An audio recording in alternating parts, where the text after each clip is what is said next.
আনকালচার, এরা অশিক্ষিত, এরা ইলিটারেট, এরা মূর্খ, এরা আবু জেহেল, এরা ইয়াজিদ, এরা ফেরাউন, এরা বদমাশ। আজকে কি হচ্ছে বাংলাদেশে? হিন্দুর পূজা হিন্দু করবে, আমার মুসলমান কেন সেখানে যাবে? সে যে এক মূর্তির সামনে মাথা নিচু করবে, আর মুসলমান এক আল্লাহর সামনে মাথা নিচু করবে, ঠিক কিনা? হিন্দু তারটা সে করবে, আমরা ডিস্টার্ব করবো না, ঝামেলা করবো না, নিরাপত্তা দেব, সামাজিক শান্তির দেশ গ্যারান্টি আমরা দেব, কিন্তু আমি মুসলমান সেখানে শরীক হব না, ঠিক কিনা?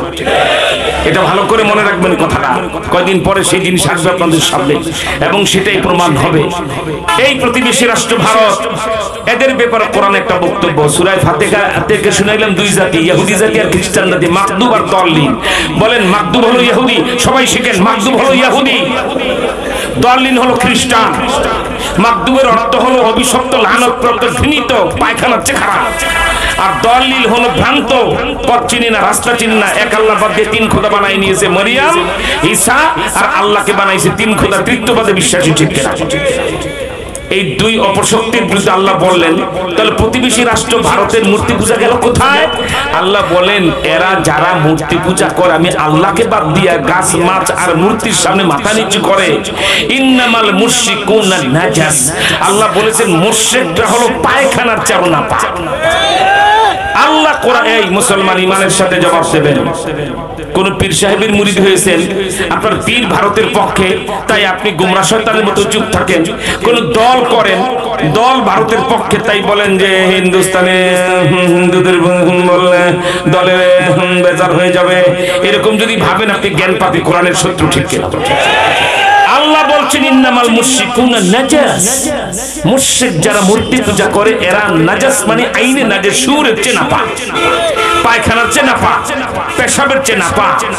আল্লাহ বলেন নাপাক যারা মূর্তি পূজা করে।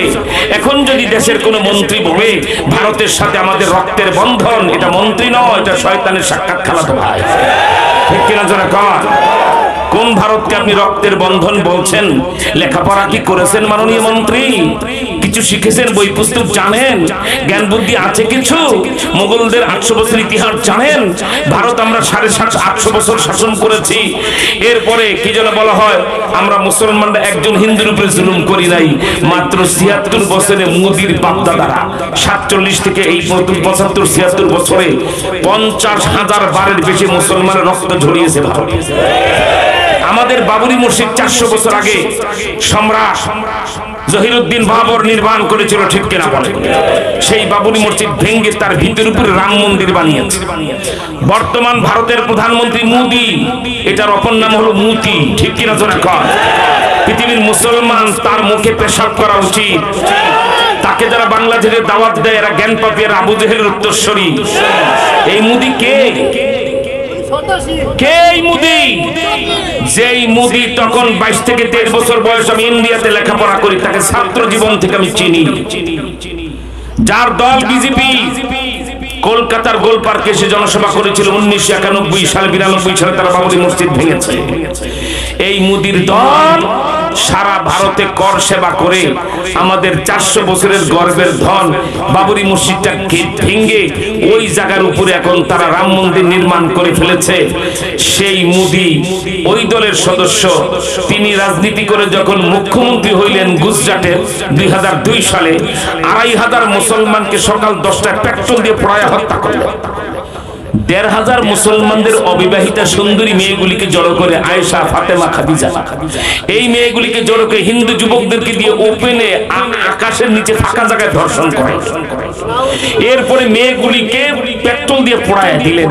তার এই বিভৎস এই আচরণ দেখে আমেরিকার মতো সন্ত্রাসী রাষ্ট্র মোদির ভিসা নিষিদ্ধ করে দিল। ভিসা নিষেধাজ্ঞার আওতায় মোদি পড়লো, মোদি আমেরিকায় ঢুকতে পারবে না, দেয় নাই কোনোদিন ঢুকতে। কিন্তু যখন রাজনীতি করে আবার ভারতের মুখ্যমন্ত্রী থেকে প্রধানমন্ত্রী হইলেন, পৃথিবীর 5টা বড় রাষ্ট্রের একটা রাষ্ট্র ইন্ডিয়া তার দেশের প্রাইম মিনিস্টার হয়ে গেছে। এখন কিভাবে তাকে আমেরিকা আসতে বাধা দেওয়া যায়? চোখের লজ্জায় নিষেধাজ্ঞাটা উড্ডু করেছে, এখন আমেরিকায় যেতে পারে, ঠিক কিনা? তো যে মুসলমান নারী ধর্ষণ করে, যে আমার বাবরি মসজিদকে শহীদ করে, আমার বাবরি মসজিদ জবাই করে, যার দল বাবরি মসজিদ ভাঙে, সেই মোদি কখনো মুসলমানের বন্ধু হতে পারে না, ঠিক কিনা? এদের ব্যাপারে নবীজির হাদিস, আল্লাহু আকবার, খোলেন না শরীফ জিলদে সানি 52 পৃষ্ঠায় 2টি হাদিস আজ ভালো করে মুসলমানরা শুনে রাখো। যদিও আমার ভাইরা কথা বলার যোগ্যতা, ডাক্তাররা বলছে আমাদের আরো চিকিৎসা নিতে হবে। জেলখানা থেকে বের হওয়ার পরে সেই ইতিহাস আপনাদের কাছে বিচার রাখবো। লম্বা লম্বা কথা বললে হবে না এমপি মন্ত্রীদের। এদেশের হক্কানি আলেমদেরকে কেন জেলখানায় রাখা হয়েছে তাও মানুষ গলায় পারাদা হিসাব আদায় করবে, ঠিক কিনা? তো কি বলেন, ঠিক না? আজকে আমি জুমার বয়ানে চ্যালেঞ্জ দিয়েছি, আমি 31 দিন হলো প্রধানমন্ত্রীকে চ্যালেঞ্জ দিয়ে রেখেছি, আমাকে যে গাড়ি ভাঙচুরের মামলা দিলেন, যেই টাইমে দিলেন সেই টাইমে 30 মাইল দূরে আপনার পুলিশকে আমি তরমুজ খাওয়াইলাম, ডিউটিরত পুলিশকে আমার হলরুম খুলে বসতে দিলাম, ডিউটিরত পুলিশকে আমার নিজের কমপ্লেক্সের ভিআইপি বাথরুম কেবল আপনার হাইকমান্ড সহ আছে দিলাম, কারো যদি প্রবলেম হয় যাবেন। পুলিশ আমাকে গ্রেফতার করতে যায়া আমাদের মুন্সিগঞ্জ সদর থানার ওসি নিজের ইউনিফর্ম এইভাবে ধরে রাত 1:30টায় সেহরি ডাকে। আবার কত দুঃখের কথা, একটা মুসলমানের দেশে উলামায়ে কেরাম, শ্রেষ্ঠ উলামায়ে কেরাম, হাজার মানুষ যাদের নাম শুনলে জমা হয়, ঠিক কিনা? এই উলামায়ে কেরামগুলিকে রমজান মাসে রমজানকে অপমান করে গ্রেফতার করা হলো। ওসি সাহেব এইভাবে নিজের ইউনিফর্ম ধরে বলছে, হুজুর এই পোশাক আর গায়ে রাখতে মন চায় না। হরতালের দিন ডিউটিতে আপনার এই কমপ্লেক্সের গেটে আমার পুলিশ আসলো, আপনি তরমুজ খাওয়াইলেন, হলরুমে জায়গা দিলেন, অফিসারদেরকে ঠান্ডায় বসতে দিলেন, আপনি নিজে এখানে আপনার বাথরুম খুলে দিলেন, আপনারা ব্যবহার করবেন, ভিআইপি বাথরুম হাইকমান্ড সহ আছে। আর 30 মাইল দূরে কি একটা ঘটনা মাওয়া রোডে সেদিনে, সেই মামলায় আপনাকে গ্রেফতার করতে হবে। এই মুখ আল্লাহরে কিভাবে দেখাবে? পুলিশের ওই ওসিকে বলছে, হুজুর এই মুখ আল্লাহকে কিভাবে দেখাবো? তা আমিও তো চ্যালেঞ্জ দিয়েছি, মাননীয় প্রধানমন্ত্রীর 10টা মামলা হলো ওই মাওয়া রোডের সেই হেফাজতের হরতালের দিন। আপনি পদ্মা সেতু করেছেন, পদ্মা সেতুর পারে আপনার 1 ইঞ্চি জায়গাও নাই। আর আমি যেহেতু মুন্সিগঞ্জের মানুষ, আমি গরিব মানুষ, কিন্তু পৈতৃক সূত্রে পদ্মার পারে আমার এক প্লটে 186% 6 বিঘা জায়গা। এই পদ্মা সেতুর পরে যখন আরেকটা চ্যানেল হয়ে যাবে, আমাদের ওই পদ্মা সেতু থেকে সোজা চট্টগ্রাম যেতে কুমিল্লার মগদ আর মুন্সিগঞ্জের সাথে, তখন 1 বিঘা জায়গার দাম হবে 100 কোটি টাকা। তা আমি বলেছি যে আপনাকে দেবো 1 বিঘা, আপনার ছোট বোন শেখ রেহানাকে দেবো 1 বিঘা, 2 বোন পদ্মার পাড়ে বাড়ি করে 2 বিঘা জায়গায় থাকবেন, শুধু আমার মামলা প্রমাণ করে দেন, ঠিক কিনা? আমি ছিলাম সেখানে, electronics media, print media, radio, television, পত্র পত্রিকা, একটা ছবি যদি দেখান খতমের পুত্র আমির মুফতি নুরানি সাহেব সেখানে উপস্থিত ছিলেন। বক্তৃতা করতে হবে না, পিকেটিং করতে হবে না, নেতৃত্ব দিতে হবে না, আমি শুধু চুপ করে দাঁড়িয়েছিলাম। এমন একটা ছবি যদি দেখাইতে পারেন 2 বিঘা জায়গা দেব। আর যদি বলেন যে হুজুর সরি ভুল হয়ে গেছে, আসলে আপনার সাথে মামলাটা দেওয়া ঠিক হয় নাই, আপনি সেখানে ছিলেন না, 30 কিলোমিটার দূরে আমার পুলিশকে তরমুজ খাইয়েছেন, আপনার বিরুদ্ধে মামলাটা ভুল হয়েছে, সরি বলুন, আমরা মাফ করে দেবো, ঠিক কিনা বলেন? আপনি বঙ্গবন্ধুর কন্যা, আপনার ভুল হয়ে গেলে যদি ক্ষমা চান, অবশ্যই জাতি ক্ষমা করবে, ঠিক কিনা?